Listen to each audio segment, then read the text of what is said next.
morning and welcome to Rising. We have a great show for you today. As always, I'm Amber Duke, back at the table today with Lindsey Granger. What's going on? How are you? Great to be with you again. Is it like a Friday feeling today? You ready for the weekend? I'm ready for the weekend. I'm sure all the viewers are too. We'll get there soon, but let's get to the news first. The FBI Director Kash Patel forcing out more of the Bureau's top senior officials. Among the high-profile individuals ousted are Brian Driscoll and Stephen Jensen. Driscoll was the FBI's acting director while Patel's nomination went through Congress. Today will be his last day on the job, and in a message he sent to his coworkers, he claimed he was given no cause for his termination. Jensen was an assistant director in charge of the Washington Field Office, which is the FBI's largest office, and several Republicans had criticized his appointment to the Bureau since he oversaw the domestic terrorism sector during the January 6, 2021 Capitol riot. These are just a few of the major overhauls since Director Kash Patel took over the agency. Several senior officials have been pushed out and some agents even forced to take a polygraph test. The FBI Agents Association releasing a statement saying they're reviewing all legal options to defend its members.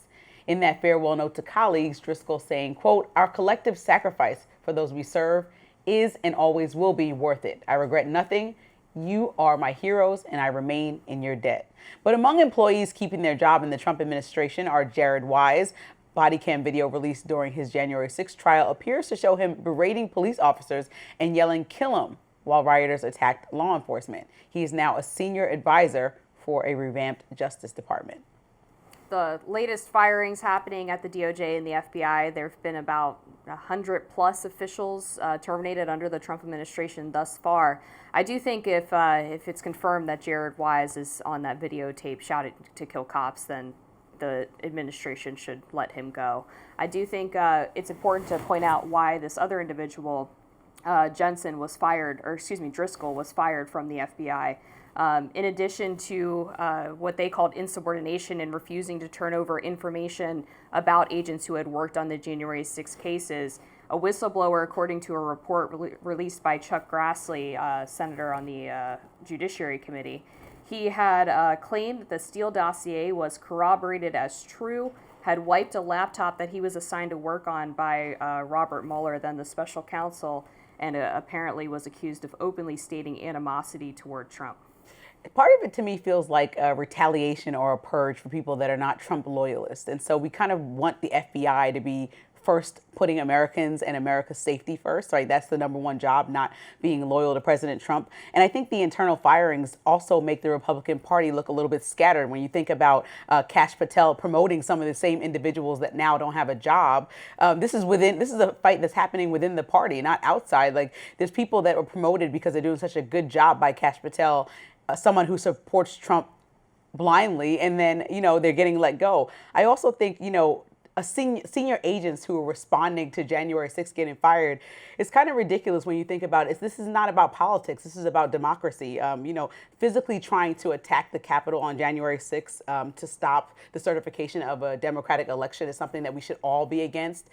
Left, right, or indifferent. It's not something that I think when you're sitting there watching what happened that day and watching the president's response and now kind of getting rid of all of their sentences and pardoning all those people. There definitely were people who were just there protesting civilly, which I support because I'm open for free speech. But then there were people who actually rioted and attacked the Capitol that also were pardoned. And when you think about the FBI's job, they are supposed to put our national security first. And I think it was a national security issue that day. So to retaliate to people that just responded in a civil manner like the FBI is supposed to, I think is the wrong move and sends the wrong message that the FBI should be politicized. I believe that the FBI was already politicized before Trump came in. And the reason I say that is because when we're looking at the January 6 cases, I think the big issue that people had was not that individuals who had engaged in violence or other riotous actions were held accountable, but that they were held to a different standard from people who had engaged in similar behavior, but were on the left side of the political aisle. We did not see, for example, mass surveillance or arrests of people who were involved in the riots of the summer of 2020.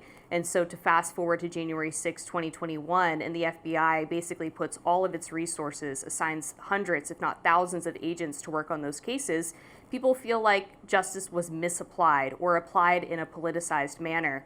We also saw under the Biden administration that the FBI was targeting traditional Catholics with a memo from the Richmond field office that we found out was actually much more widespread than originally known, insinuating that traditional Catholics could be domestic terrorists. They also were involved in the Gretchen Whitmer kidnapping plot, where there were actually more FBI agents undercover or confidential informants involved in that plot than people who they were trying to target and entrap in that scheme. We also saw, of course, the classified documents case against Donald Trump, where his residence at Mar-a-Lago was raided by the FBI. Meanwhile, Joe Biden had classified documents in his garage and did not face the same level of accountability or justice that Trump had. And they also had bungled the Larry Nassar gymnastics case. So I think people have lost a lot of trust in the FBI for good reason. So I don't view this as politicization or loyalty to Trump, but getting rid of people who had actually already politicized the department in the other direction. Well, I think just responding to, like, obviously, I think if there's any politicization of, I said this about the Supreme Court yesterday, or the FBI, then that's a problem for me. And I don't think that getting rid of the people that are contributing to that is an issue on either side. And when you comb through all the ways that the FBI has been used, let's say the last 2 decades, of course there's room for change. But I think for the same people and supporters that say they want to constantly drain the swamp and get rid of people trying to over-politicize these institutions that are making our country, or supposed to be making it a great place to live, then this should be a problem too, equally. And I think that that should be a fair, balanced perspective when you holding something to the fire from Biden's team and saying, I don't want the FBI using this way, but Trump can use it in this way. Like, he's actually looking at this and saying, these are people that I don't particularly like, my supporters don't particularly like, let's get rid of them, as opposed to providing real reasons, which is why the head of the FBI is kind of like confused the organization, saying, give us a reason why some of them were fired. You name one, but like there's several people that were fired, and some people are confused about why they lost their job for simply looking into January 6th, something that I think many people can agree we would hope doesn't happen, just like we would hope other people aren't looting when there's issues happening and incidents where they don't agree upon. So that's, because the treatment was mishandled, in your opinion, it doesn't mean that we shouldn't look into both of them. I guess my issue is that if these individuals were at the FBI when it was politicized, then it's not politicization to get rid of those people. Well, I think the whole organization is then politicized. How can you just individually pick who's the one doing it, right? These are people that were assigned a task and do their job, or looking into the rule of law and saying, this doesn't look right. People are storming the Capitol. People died. People are getting hurt. Let me look into this. Whether now the conversation was about whether they looked into it too much compared to other instances, but it's not the fact that they just completely blindly ignored it. So whether you think they overemphasize it is one thing, but they actually were doing their job by looking into it. And so that's like firing somebody for that and following a directive of a team is something that, to me, is taking the perspective or energy that you have for Biden or whoever was in charge at the top level at the time and saying now everybody's going to suffer because this should have never happened if I was president. There are people who were simply following orders. In this case, this individual we're talking about not only was involved in the top levels of giving those orders, but also failed to turn over documentation around what the FBI was doing in regards to those investigations to his boss. I mean, that to me seems like a really clear-cut reason to get rid of somebody. If you are trying to shield information about your involvement in those cases, then you have no business being there. And he was trying to shield it from President Trump or from whoever was asking? From Kash Patel.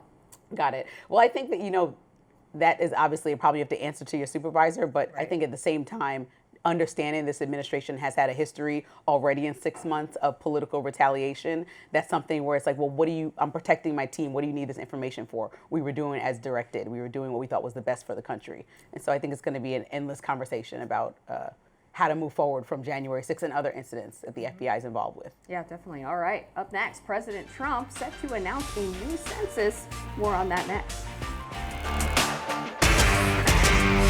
President Trump taking to Truth Social Thursday to announce a new census with a few major changes. Quote, I have instructed our Department of Commerce to immediately begin work on a new and highly accurate census based on modern-day facts and figures, and importantly, using the results and information gained from the presidential election of 2024. People who are in our country illegally will not be counted in the census. If it happens, it would be a rather unprecedented move, as historically the census has never been conducted mid-decade and never excluded non-citizens. But it's not also a new idea for the Trump administration.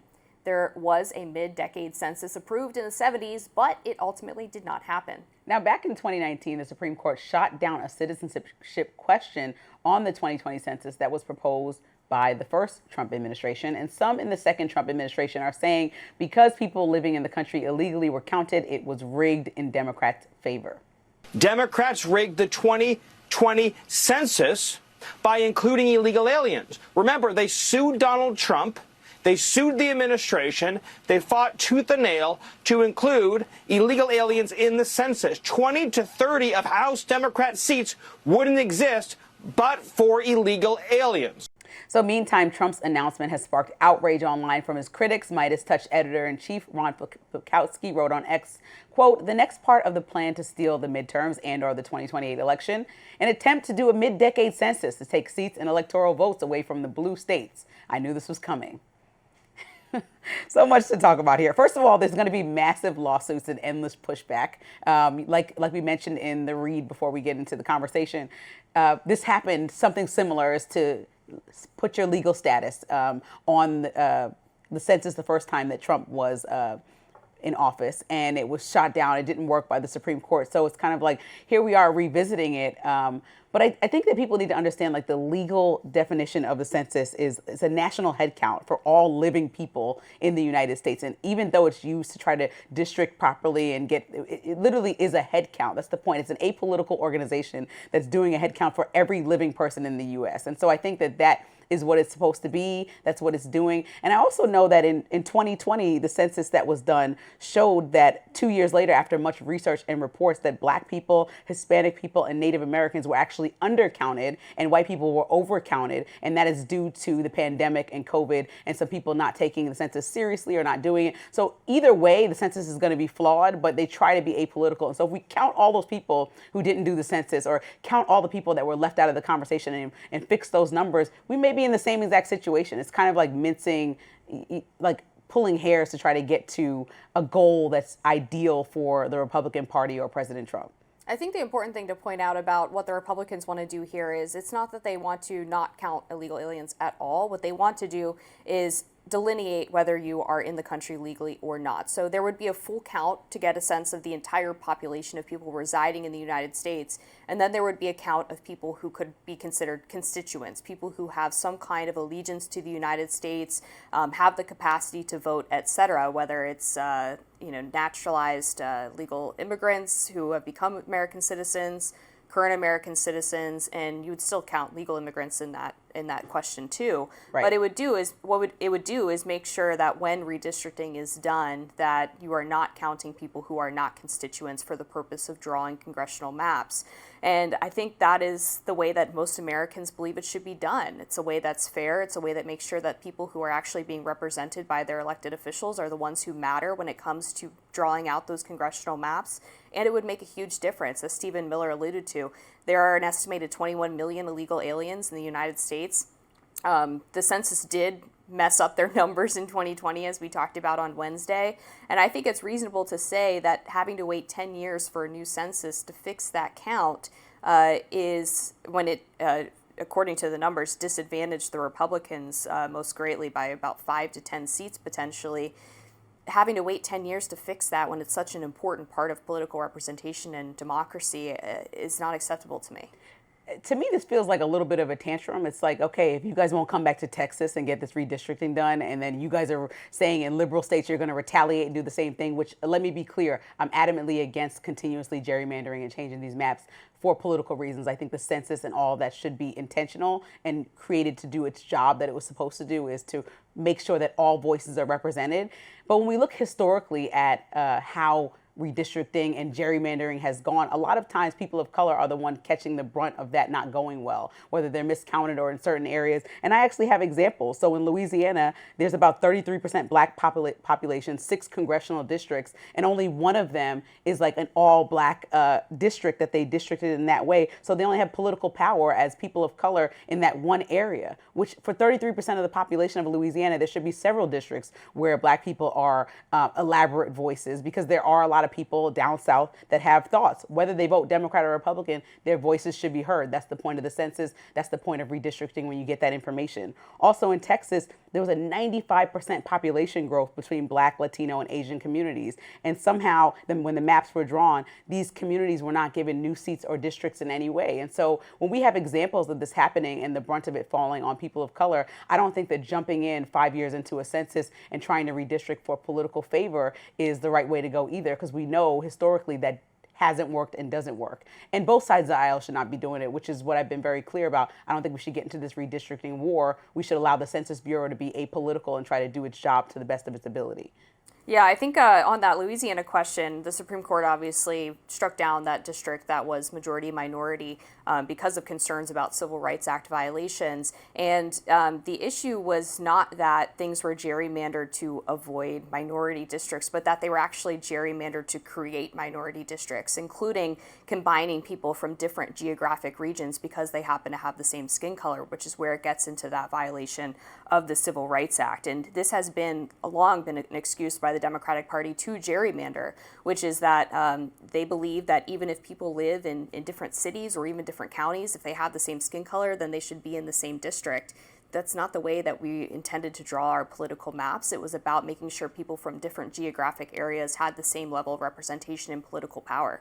For sure. And I don't think, which is why I said there's definitely a history of Democrats also trying to use the political maps and gerrymander in their favor. And I said both parties should not be doing that, because then we get in a situation where whatever your interests are, whether it's getting more people of color to vote, whether it's getting more migrants to vote, or whether it's just getting more Republicans to be in more districts so you have more seats, these are all not the way that we should be moving forward, especially when there is a cry on both sides of the aisle for it to stop being so politicized. Some agencies of our government that are overly politicized, like now the Census Bureau, like we just talked about the FBI, like we're having a conversation about the Supreme Court earlier this week. I think that everybody in America should be disgusted by the fact that we are finding ways to retaliate and meet people exactly where they're at. Like, historically, you did this, so here's how we're retaliating. Like, there has to be a point where we come together and figure out how to do this thing right. And I don't think part of that draining the swamp thing that President Trump said that he was going to do is by finding ways to make it work in his favor. That's what bureaucracy is all about, is like going with the status quo and continuing on the same things.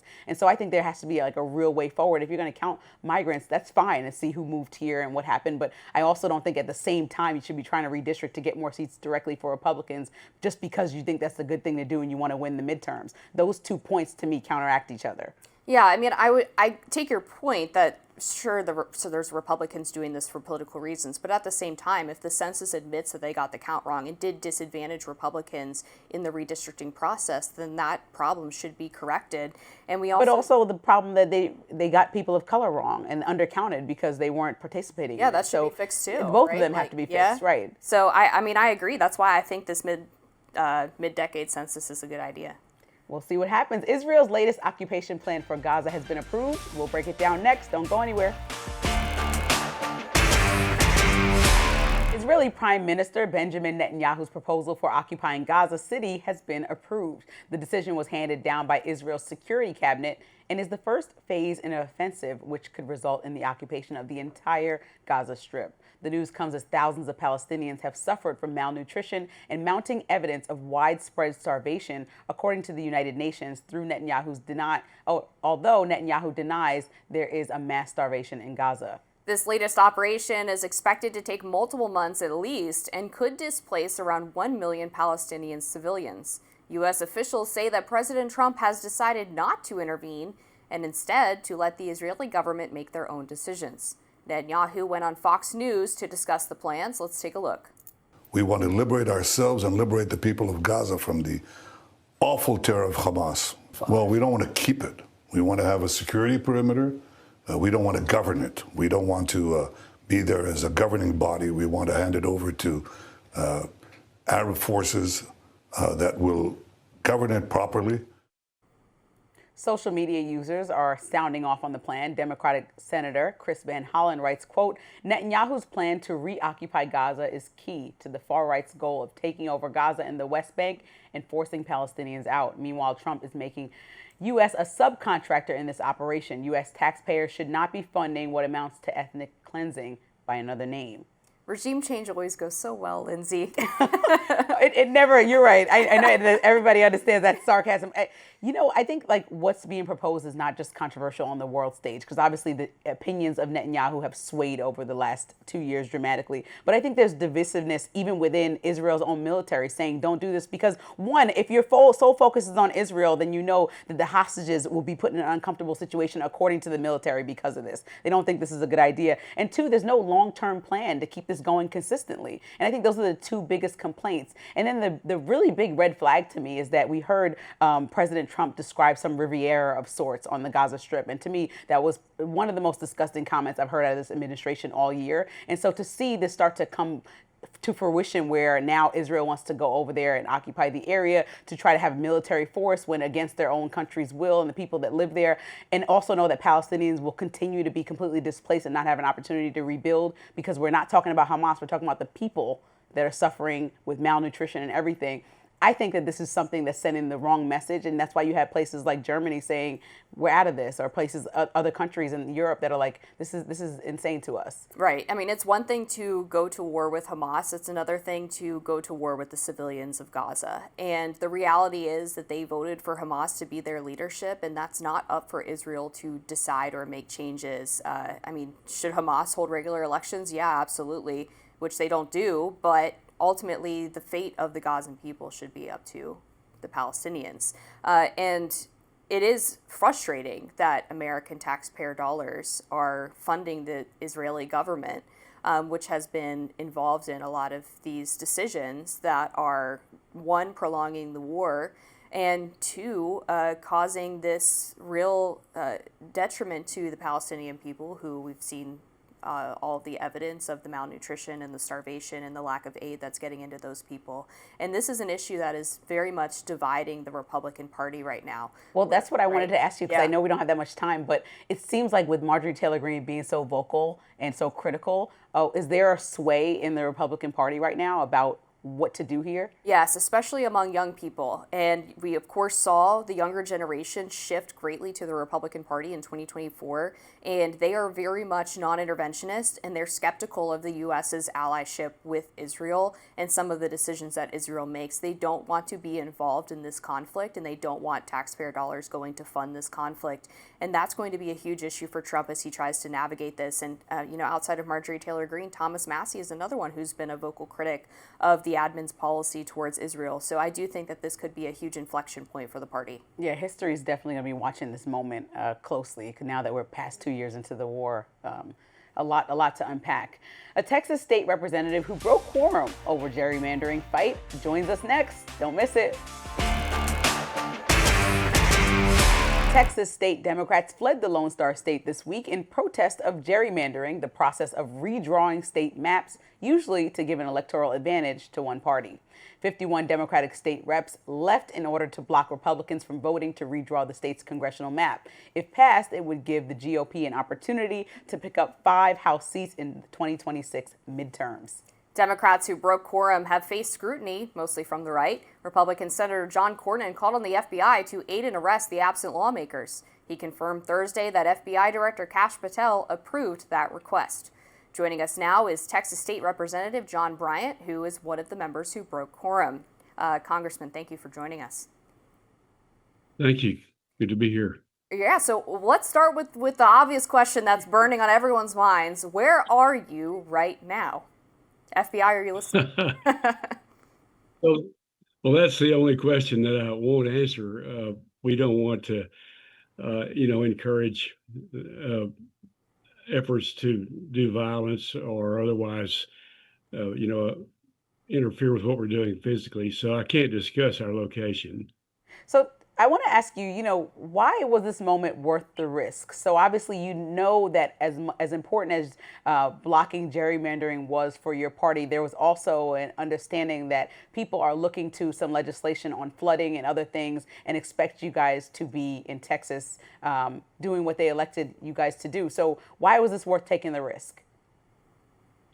Well, it's all about preventing Donald Trump from rigging the 2026 elections in advance by changing the district lines. We don't want him to have a majority in the House of Representatives if it's going to be obtained artificially in this way.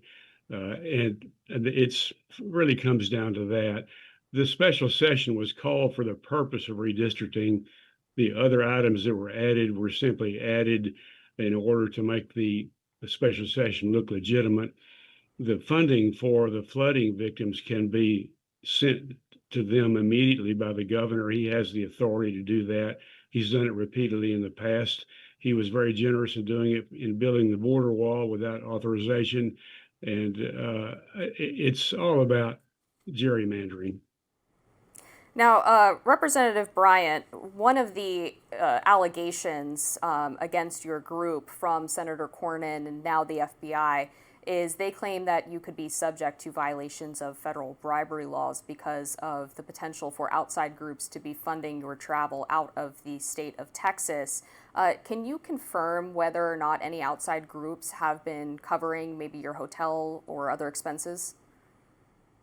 All of the money that's been raised to support us in this has been raised in the normal way through the House Democratic Caucus. And these statements are being made by John Cornyn because he's desperate to win his Republican primary. He's being challenged by the state's attorney general. It just, I think the Republican Party of the 21st century has become the people of the lie. It's just one lie after another. Statements like that, for example, designed to try to diminish what we're doing. We're simply trying to stop people like him and Donald Trump from having a majority in the House of Representatives after the 2026 elections. We saw from the 2020 census that a majority of the state's growth in Texas were community of colors. However, when maps are drawn, that maybe they weren't represented in a way that would be seen as fair to a lot of people with these new voices. What do you think is the long-term danger of redistricting even more to lean Republican? Because not that people of color can't be on both sides of the aisle, but what do you think adding the 2020 numbers with less representation for people of color in districts to what you are understanding may happen now if Republicans move forward, of those two things being on top of one another? Well, first, under the Trump Supreme Court, we don't know whether there's any protection any longer for minority communities in redistricting. But clearly, to diminish what little they already have in our state relative to what they are entitled to on the basis of population is going in the wrong direction. I would also point out statewide, our statewide candidates win 43 to 47% of the vote, and yet Democrats only have 33% of the members of Congress from Texas, of the 38 members of Congress. So they're going in the opposite direction, and it can't be justified in any way to reduce the Democratic delegation by 5 members in the middle of a decade. Representative, one of the criticisms of the group of Democrats who left Texas is that they went to Illinois, which is sort of infamously one of the most gerrymandered states in the country by the Democratic Party. Do you think that it was a PR mistake to choose to go there? I don't know anything about their redistricting or any other states for that matter. We went to a place where we thought the Sergeant at Arms of the House would have difficulty returning us to the state. We're trying to effectively break the quorum. So we didn't study states redistricting in the past or anything like that. Have you ever looked at the map of Illinois in the congressional districts there? Sorry? Have you Say ever that again? Have you ever just looked at the congressional map of Illinois and seen the way the districts are drawn? Well, you should see the way they're drawn in Texas. They already look like somebody threw mud at the wall. So we didn't need to look outside of our own borders to find a Republican-sponsored outrage. So, Representative, what's the plan? What's the long-term plan? Okay, you're out of town now. People want to know, how do you see this through? Well, a special session lasts 30 days. It will end on August 19th. And we're just fighting the fight that's in front of us. We have to make our plans after that when that time comes. But our effort right now is to break the quorum for the current session to prevent 88 Republicans out of 150 members in our House from passing a bill that's designed to hand Donald Trump a victory that he otherwise could not win. So what if they bring this up again? Are you guys going to leave the state every time? Is there what happens next? Is like if this goes on again? We'll have to decide that. We'll have to decide that, as the time, when the time gets here. I mean, when you're in a fight with a short stick, you fight in the instant. You can't make plans for an hour later. You've got to deal with what's right in front of you. And we're trying to stop this from happening right now. We'll have to decide what to do next. In the meantime, we have hope that our actions have aroused the nation and the other blue state governors and legislators to respond in kind if Trump's forces succeed at redrawing lines in the red states. The Census Bureau admitted that they did make mistakes in the 2020 census that disadvantaged Republicans in Texas. What do you think the proper answer is to alleviating those issues? Is it they have to wait 10 years and in the meantime have this disadvantaged congressional map that was not properly counted? You're saying Republicans were disadvantaged? According to the census's own admission of their mistake in 2020.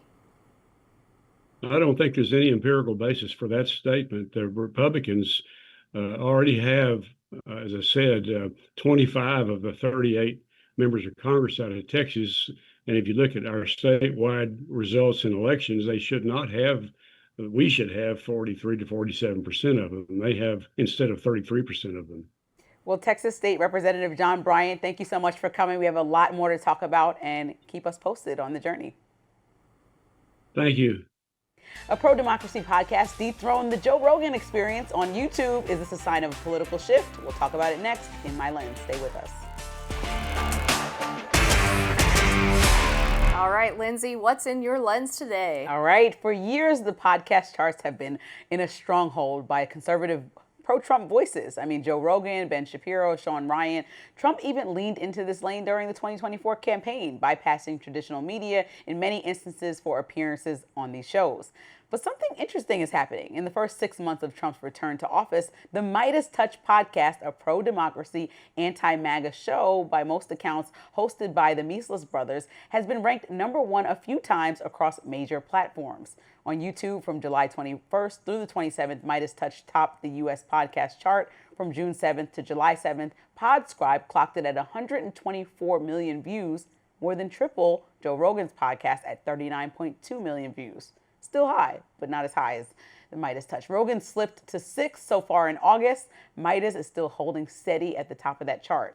That indicates to me a cultural turning point, one that reveals a growing hunger for alternatives to MAGA talking points, even among audiences who once leaned right. And here's where it gets interesting. The very voices that built up Trump's online influence are turning on him. For example, Rogan, Andrew Schultz, Tim Dillon, mainstays of the anti-establishment manosphere, have called out Trump's recent policies. Take a look at Andrew Schultz. I voted for none of this. He's doing the exact opposite of everything I voted for. Yeah. I want him to stop the wars. He's funding them. I want him to shrink spending, reduce the budget. He's increasing it. It's like. And let's not forget his shady handling of Jeffrey Epstein. I'm not letting this go. Joe Rogan said he's drawing a, quote, line in the sand. Take a look. This one's a line in the sand. Yeah. Because this is one where there's a lot of stuff about, when we thought Trump was going to come in and a lot of things were going to be resolved. Yeah. We're going to drain the swamp. We're going to figure everything out. And when you have this one hardcore line in the sand that everybody had been talking about forever, and then they're trying to gaslight you on that. It turns out Joe Rogan is not alone. A UMass Amherst poll found that 70% of Americans disapprove of Trump's handling of Epstein-related info. Nearly 2/3 think his administration is hiding something. This is a glaring vulnerability.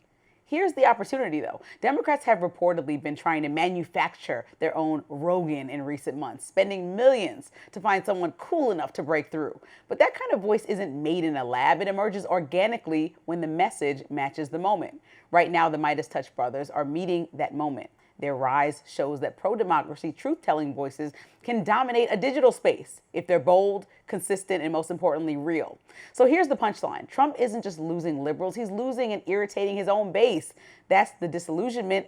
It's just Democrats' biggest opening if they show up with substance, not just vibes, not ads, real policy, real engagement. It's time for Democrats to stop trying to copy the culture and start shaping it by supporting authentic platforms like the MeidasTouch podcast and engaging with audiences across the aisle. Even Rogan went from Bernie to Trump. So voters can shift even if they're given a reason to, or most importantly, if they're given a reason to. Well, I totally agree with you that the Democrats' approach to the podcast space has been all wrong in trying to manufacture these voices of trying to have Jamie Harrison or people who are really part of the establishment be those leading independent media folks. And what MeidasTouch has to their benefit is that it is an organic growth. I do want to exercise some caution about the numbers. Just looking through, I did notice that they are posting upwards of 10 to 15 videos a day, whereas Rogan's posting one a week. So I think it's possible that they are getting a lot of views on each video, but it might not be unique viewers, whereas each Rogan video has a higher total count, but they're posted less often. But that being said, they're obviously doing well. I've done media hits with them before. I think they're talented communicators. And we'll see what happens with these podcasters who were ostensibly for Trump ahead of the election and now are kind of frustrated with some of these stories. And I think the thing is, what I want to make clear, because I really do like Joe Rogan's podcast, and I most importantly like him because he just does what he wants to do, meaning he's not trying to be a journalist. He's not trying to be aligned with any political party. He just does what he wants, which is most Americans, right? I think that most Americans fall somewhere in a wide middle and not on the fringes. And so he's that person. And I think Joe Rogan could actually be the Democrats' Joe Rogan if they presented actual substantive solution. And that is kind of the bigger point, is that it wasn't that podcasts are just trying to be, some voices were intentionally trying to put out a political message. Some people will look at Fox News and say, okay, they intentionally set it up to be that type of media outlet. But I think there are a lot of podcasts that literally just came out to say, do we have to just accept what we're seeing in most places and criticize? And I think if Democrats listen, a lot of the party has been criticized, from Joe Biden to even being the candidate. The first time was one thing. The second time was another thing. Why?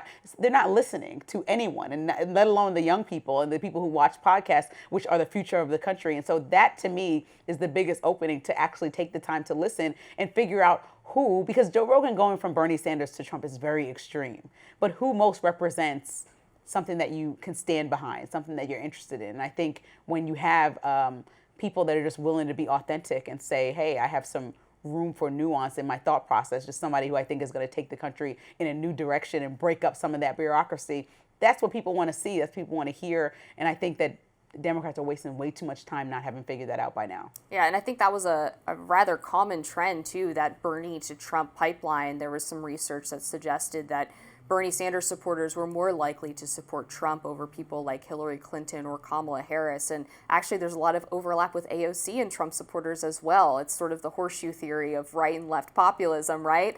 Your other point about the Democratic podcast, how it's about listening to people. I think that's really important, because when I saw that the Democratic Party was doing the Speaking to American Men initiative, oh my gosh, it's like, no, you guys don't need to workshop how to talk to men. You need to listen to men and hear what they're telling you. And that's the biggest issue. Speaking at people has been happening my whole lifetime. I think that's part of the reason everyone thinks that because you voted one way, you have to vote down ballot. As somebody who lived in Arizona under Senator John McCain, loved him. Somebody who's lived in Philadelphia. Somebody, I've lived across the country and had leaders that I'm interested in for certain reasons, because they seem like, first of all, their moral fiber is set, and then the way that they govern seems like the way forward for the place that I'm at.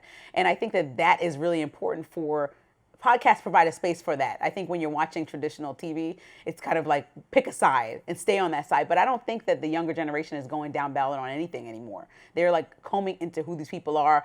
People on podcasts are researching more than I am, not even they're like, oh, I actually found this from 20 years ago, this soundbite. And I think that's amazing, because also they're holding people's or candidates to the fire to say, who are you for real? Based on the history of your life and everything that you've said, who are you? And they want to know, what will you do seriously, not, talking a good game, but what will you actually implement in the coming years? And they're looking into that, and I'm actually happy about it. What I really like about the podcast space, in addition to the deep dive into issues and candidates' histories, is that they offer an opportunity for candidates to be humanized to an extent. They talk a lot about things that you typically wouldn't hear in a cable news interview. Just going back to Trump's Rogan interview before the election, for example, he was talking about what his most inspiring moment was the first time he became president, and he talked about going into the Lincoln bedroom and feeling sort of the weight of that history and how awe-inspiring it was and really how cool it was. And you don't often hear Trump talk about moments where he's caught off guard. He's usually like the guy in control and the guy in power. And so it was really fascinating to kind of hear that personal side of him, which you don't usually get when he's sort of battling with the media. And I've noticed that Pete Buttigieg has been doing a good job of just making sure that he's out and about and having conversations. And I also think it's important to be able to criticize your own party while you're on these podcasts, but also argue for what was done correctly. And I think Pete Buttigieg has been doing a good job balancing that, but also embracing people that felt cut off by the party in the past. And so that is also a strategy when you have 3 hours or 2 hours to chat with someone that you can't possibly do in 5 minutes on cable news, which is why both should exist. Yeah, there's obviously some Democrats who get it. Buttigieg doing the Flagrant podcast with Andrew Schultz, Gavin Newsom doing the Sean Ryan show. And those hosts actually got kind of criticized for that by some of their viewers. Just by having them on? Yeah, but it's like, you got to do it, right? I mean, the governor of California wants to come on your show. Of course you're going to interview him. And look, there's a lot of criticism of Gavin Newsom, flip-flopping on issues, maybe on some of these podcasts or changing some of the things that he's been for. But the fact that he's willing to do it obviously speaks to how media savvy he really is. Like Brene Brown says, get in the ring. Don't throw stones from outside the ring. Up next, a New York Times analysis is now concluding that the only reason Sydney Sweeney's outrage was a thing was because of conservatives? What? We'll be right back. President Trump is continuing his crackdown on higher education, ordering the Education Department to start collecting data on the race, gender, test scores, and GPAs of college applicants.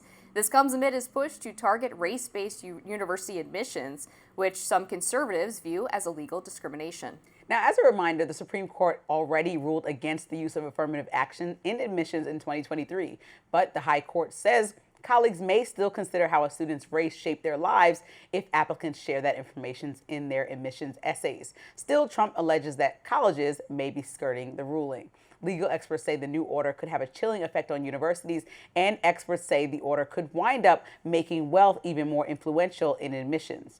Northeastern University history professor Simon Rabinovich writes, quote, "Say it over and over until people understand. Affirmative action for the rich is the central plank of elite college admissions." Dartmouth economics professor Paul Novosad says college dishonesty about admissions practices is a central part of the public's loss of trust, since colleges don't seem capable of being honest about this stuff, so taking away the option of dishonesty seems good.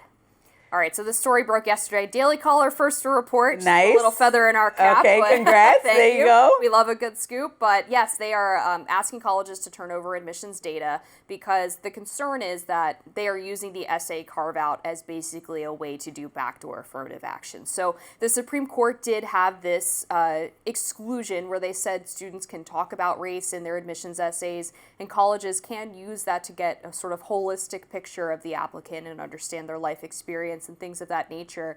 But what they can't do is use those essays to determine that someone is a minority and maybe give them more points in the admissions process, so to speak, simply because they are of a minority race. And so the Trump administration wants this admissions data to basically make sure that that's not happening. And I think saying it just as it is, standalone, is like, oh yeah, of course we need to be very transparent in our admissions and see all the stuff. And like, yeah, by itself, without the whole history of our country, that's a fine statement. But I think like it intimidates college and actually discourages diversity, which we know is a pillar of equality in our country, understanding why affirmative action was even created, right? Because there were a lack of opportunities for people of color to be in these spaces systemically. And I think when you think about historically black colleges and universities, like Howard University up the block, these were created because black people were traditionally left out wholly of the college or university process and excluded widely in a large majority. And so even though we have elevated and extended past that, and our society is very proudly diverse and integrated. Factors to consider about wealth and how it's still unfair advantages for people are still like heavily weighted on the college process, which will lean it to be less diverse because of people and their access. So when you think about legacy admissions, that's an issue because your family or someone had you in the school, and so now you get in, which is a large majority of people that are not of color. So then your legacy will continue to be people not of color. Then you think about how this benefits families that significantly give financial donations to colleges. Like, do we want everybody in the school who's not qualified being somebody's son or daughter or niece or nephew that gave $1 million to the School of Journalism? No, we also want great writers to be in the School of Journalism from all backgrounds. Then you have early admissions programs. Research suggests that I was reading that applicants are actually 3 times more likely to be white in those early admissions programs.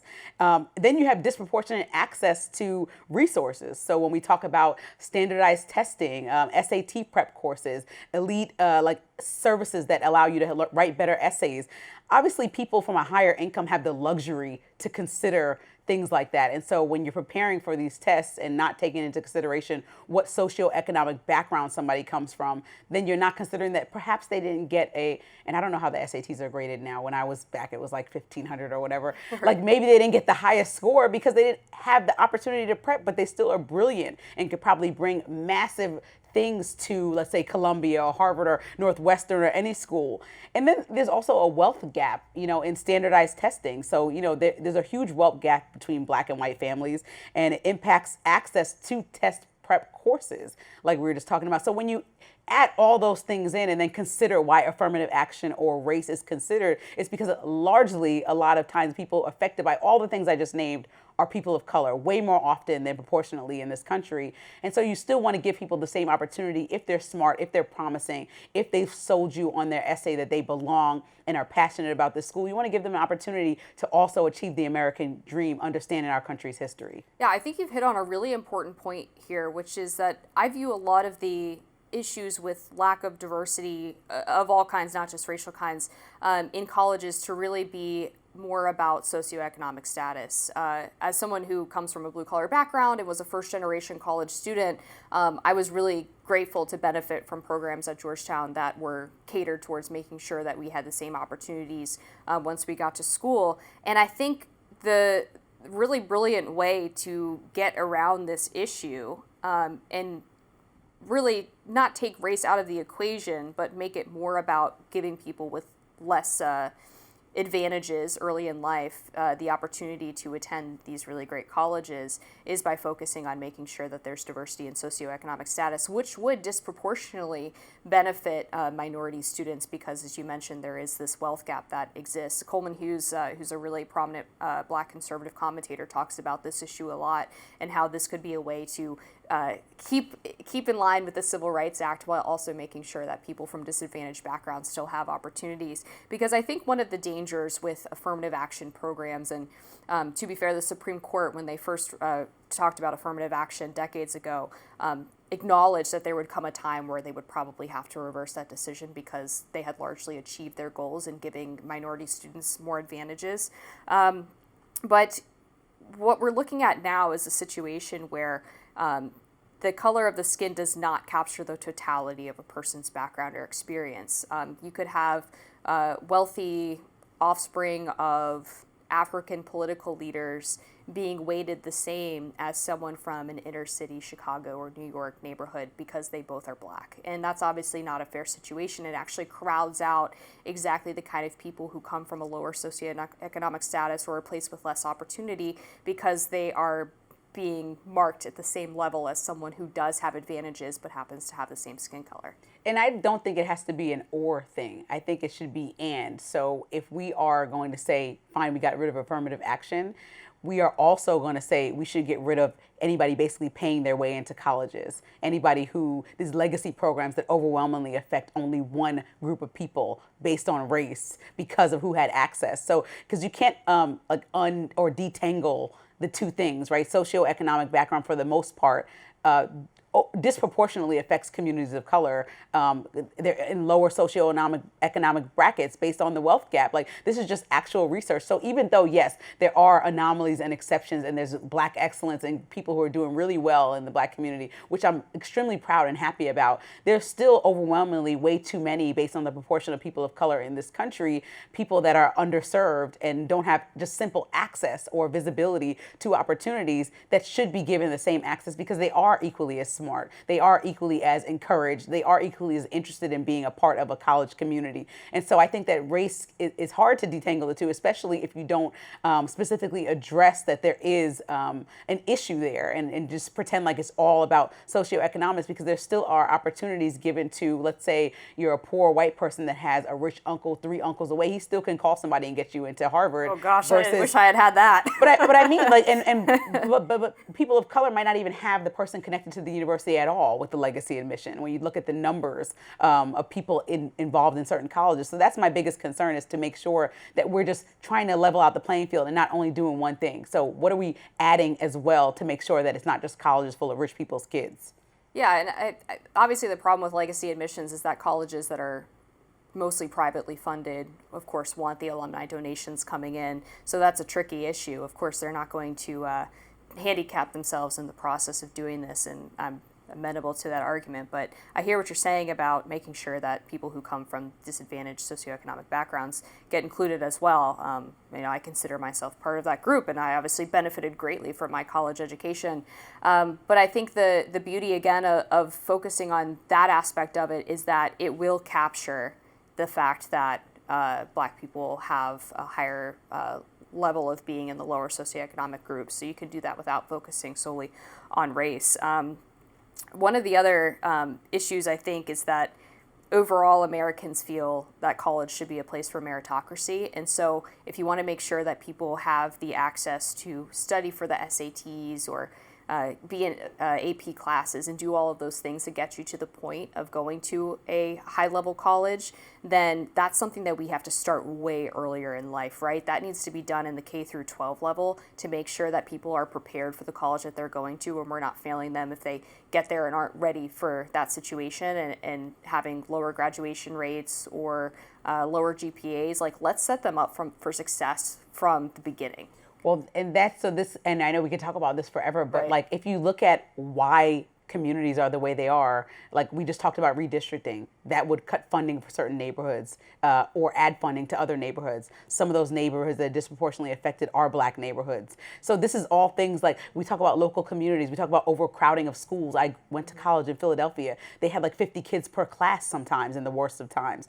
I remember I had 20 kids maximum in my classes, so I was privileged in that way. Imagine one teacher trying to teach 50 kids. How can you then prepare them at a young age for academic excellence unless they just are naturally brilliant, which most of us are just naturally children, we learn. And so these are all things that are like affected. And then if your parents have the time to get you and resources to get you a tutor, that helps. If they don't, and you're falling behind for natural reasons because you like to play too much in class, then you just fall behind, especially if your parents are working 2 jobs trying to make the American dream happen. There's so many, I think, instances that make this not a level playing field from the jump, that we would have to make sure that every single district and every single community is all having the same access to the proper teachers, resources, and funding in order for that to work, which would be sort of the society, or actually anti everything that's happening in society right now. We allow states to decide what they're doing, local communities to get voted in, and all these things to happen. And then naturally, somebody ends up suffering. Some communities are better based on who's wealthier to pay the better taxes and then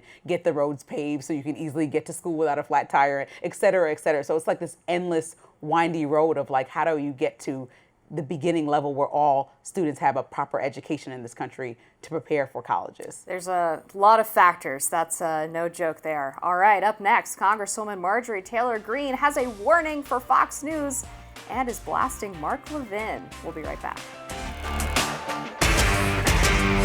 Congresswoman Marjorie Taylor Greene has a warning of sorts for Fox News, and she's also taking some shots at political commentator Mark Levin in the process.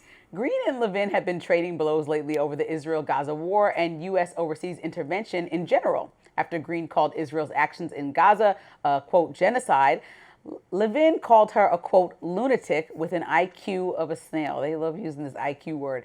The, quote, Republican Party isn't going the way of Marjorie Taylor Greene or her ilk. No way. Greene responded to Levin on a Real America's Voice show called Bowling. Let's listen.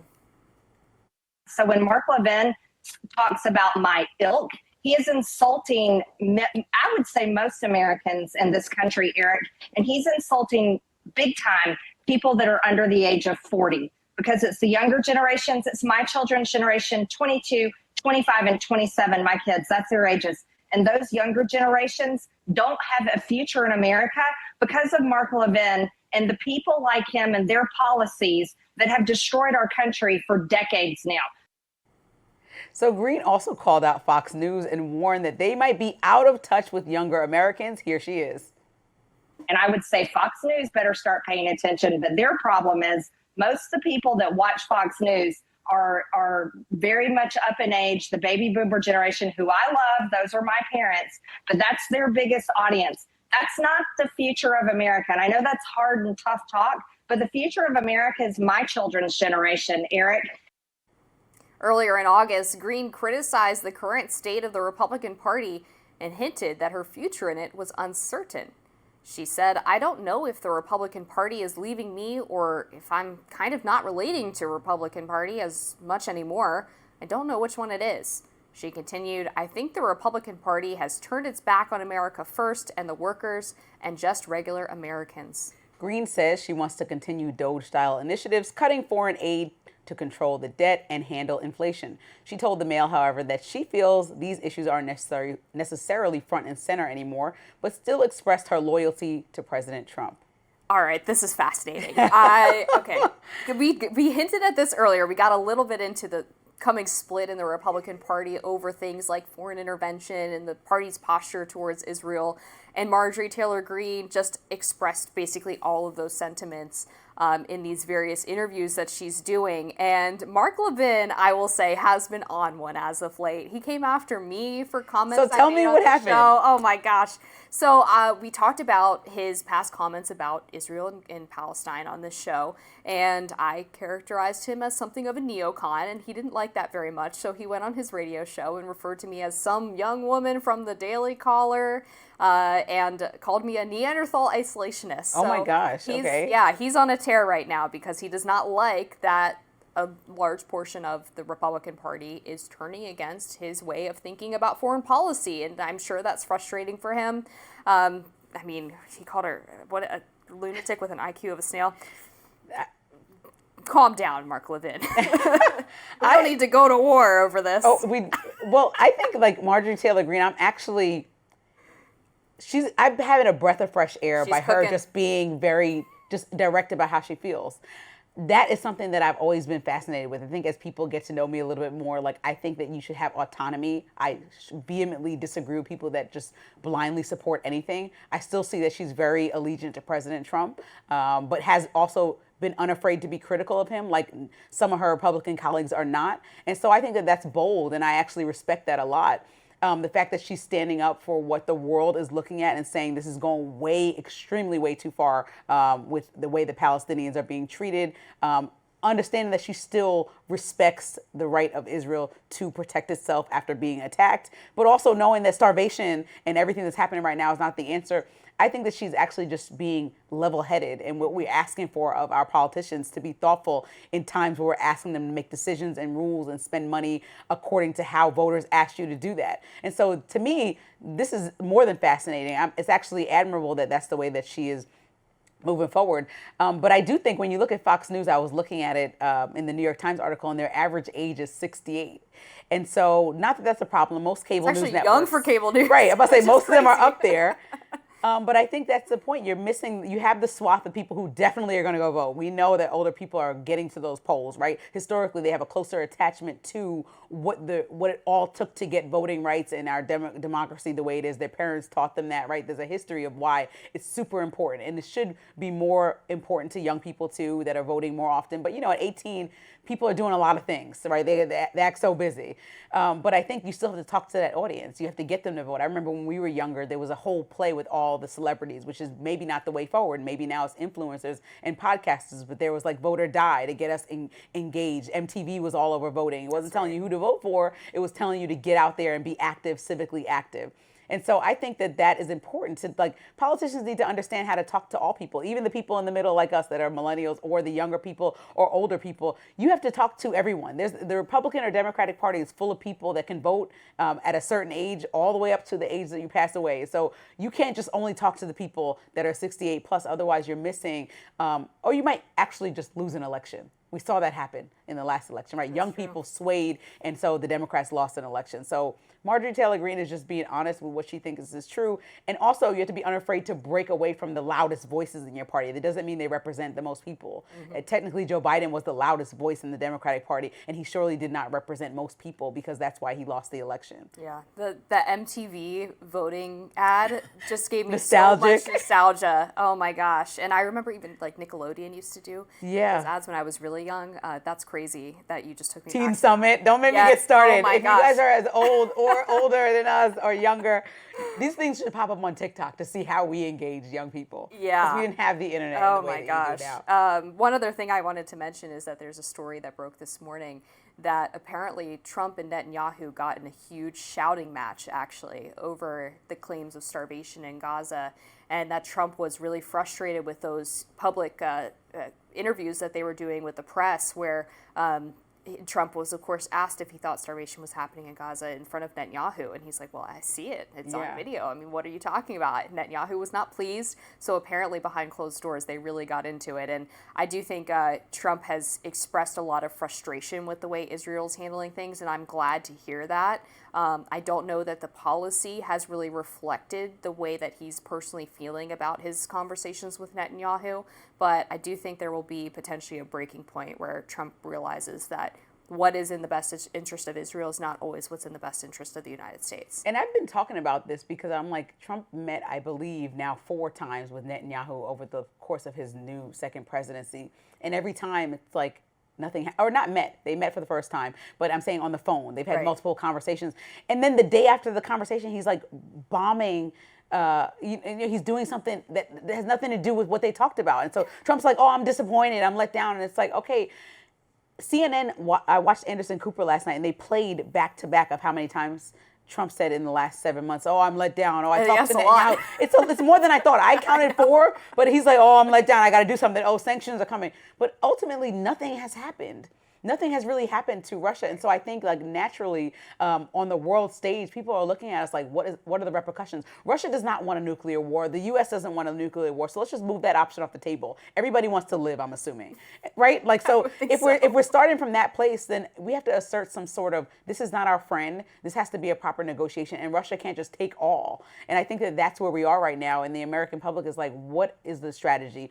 We understand trying it your way, but since you tried it your way for so long, you're threatening these 50 days that turn into 10 days, and like now something's going to happen. Well, the days can't pass where nothing happens, because now you're looking like a bit of a jester in Netanyahu's court, which is not a great thing for the American people when we're so heavily tied to what's going on over there. Yeah, and on your point about Russia and Putin, one of the things that Trump did was, after they had one of these conversations that didn't go super well regarding negotiations to end the war, Trump said something to the effect of, you don't even know what I'm holding back. And I believe it was a week later that Ukraine did that massive drone strike where the drones came out of the shipping. Right, that's what I meant. I was saying Netanyahu. I was saying, yeah, exactly. I'm saying Putin. That's what I mean. Like, we need to make sure that he's not embarrassing our own president on an international stage, because I think like now people are getting to a conversation of what are the threats? They're empty threats. Like, what are we going to do? And I don't want us to look like a joke when, the strategy was one thing, but now as we get into the 200-day mark, people are like, okay, there's no plan here. I think if there's anything you can say about Trump, it's that he does not appreciate being taken advantage of or looking silly or like he's weak. So that will be one, I think, advantage as we look at these negotiations continuing, is he has the strongman persona, which may be what is needed to help wrap up these conflicts. Obviously, we'll see where it all goes. We'll see if we can get the 3 in a room, right? If Trump says he's getting everybody in a room, we'll see if that happens. Yeah, good luck. All right, we have a lot more to talk about on Rising. Stay with us.